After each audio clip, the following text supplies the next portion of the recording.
हक़ लतीफ़ सच लतीफ़। हिक भेरे मदन फ़क़ीर ऐं लतीफ़ साईं खेबरनि जे ॻोठ जे आस पास हिकु खूह वटि वञी आस्थानु जमायो।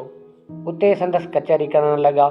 लतीफ़ साईं घणो वक़्तु उते ज़िक्र ऐं तस्वीर में मशग़ूल हुया त उन खूह वटि कुझु औरतूं जेके हुयूं उहे पाणी भरण आयूं।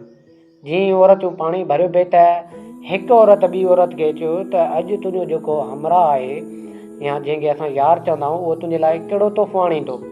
त उन ते उन औरत चयसि त हू मुंहिंजे लाइ सॻियूं चूड़ियूं ऐं ॿिया काफ़ी सारा जेके आहिनि इनामात खणी ईंदो मुंहिंजे लाइ।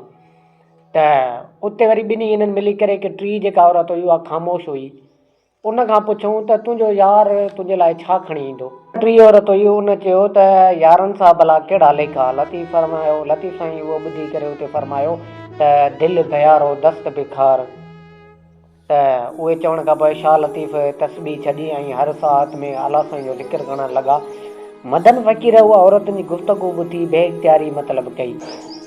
मदन फ़क़ीर जी हिकु कैफ़ियत तारी थी वई। उन चिड़ में चयो त ख़बरूं खेबरे खूह जूं पए लॻी आहे पेह, भरण वारियूं भरे वयूं बाक़ी गदलनि लाई गीह, जिन खे लॼ नाहे लीह से खिलनि बीठियूं खूह ते।